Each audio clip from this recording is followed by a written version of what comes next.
ба назар баъзан вақт дастаҳо читерӣ мекунанд ки трансферҳои ройгон кунанд. Дар ин ҳолат дастаҳо маблағе сарф намекунанд ва танҳо бонусу маош ба футболбозон медиҳанд. Аз як тараф кор хеле осон, вале аз тарафи дигар харидорон аслан маблағе аз одатӣ калонтар сарф мекунанд. Барои харид пул намедиҳанд, дуруст, вале бонусу маоши футболбоз худаш як буҷети кишвари хурд мешавад. Имрӯз ба трансферҳои бузурге менигарем ки ба таври ройгон амалӣ шудаанд.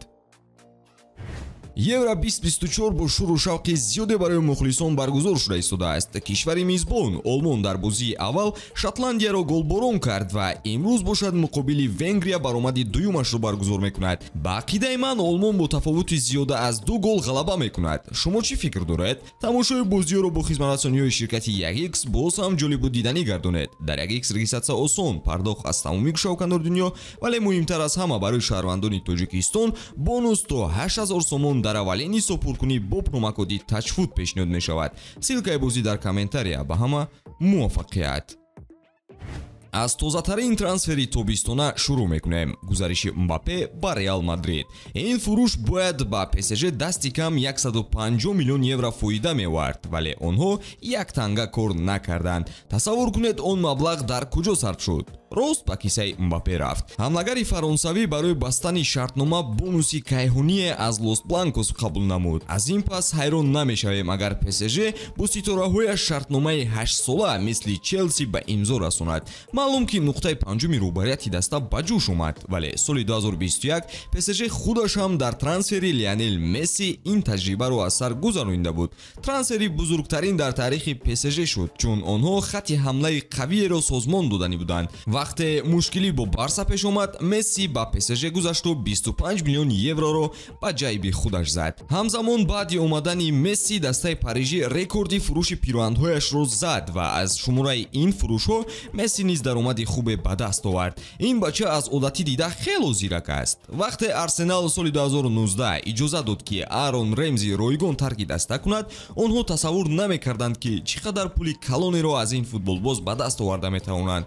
Ювентус уро калиди асосӣ дар қаҳрамонӣ дар Аврупо донисту даъваташ кард. Дар вақти бозӣ дар Италия Ремзи 400 000 евро дар як ҳафтае маош мегирифт. Ӯ баландмаоштарин футболбози англиз шуд. Аз ӯ боло танҳо Роналду дар дастааш меистод ки маошаш калонтар буд. Ба ҳамин хотир ӯ аллакай моҳи январ шартнома бо туриниҳо имзо кард ки тобистон бемушкилӣ гузаришро амалӣ созад.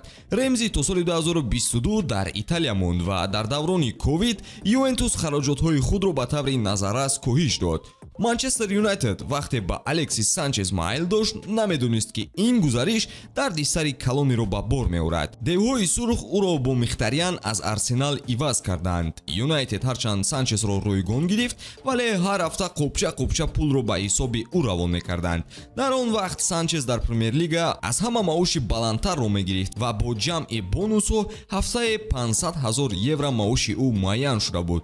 Агар ҷавоби ин маблағҳоро даста мегирифт, он қадар гапе набуд, вале трансфер бадтарин дар таърихи Юнайтед дониста шуд. Зарбаи сахт ба Манчестер ҳамон вақт зада шуд, чунки Дехеа шартномаи нав бо маоши баланд гирифту Эрера барои даъвати нав тарки даста кард. Баъди зиндагии 2 сола дар Манчестер, Юнайтед розӣ буд Санчесро ройгон ҷавоб диҳад то аз балои халосӣ ёбад. Ҳоло 6 моҳ мондан то анҷоми шартнома, Роналду ҳам дар вақташ розӣ шуда буд ки тарки Юнайтед ва Аврупо кунаду ба Ал-Наср пайвандад. Ҳамлагари 37 сола шартномаи 2.5 сола бо дастаи арабӣ ба имзо расонид ки то соли 2025 амал мекунад. Маоши расмии ӯ 71 миллион евро таъин шудааст, вале бонус, шартномаҳои коммерсиалӣ ва амбассадори футбол барои ҷоми ҷаҳони 2030 дар Арабистон будан ҳамагӣ 203 миллион евро дар як сол ба Роналду меорад. Як нафар барои муддати начандон дароз, вале маблағе мегирад ки як кишвари калон 10 солҳо кӯшиш кунад наметавонад. Ба ҳамин навори имрӯзаи мо ба анҷом мерасад. Тугмачаи об нашуданро зер кунед ва ҳатман ки пайгири канали Фут бародарон бимонед.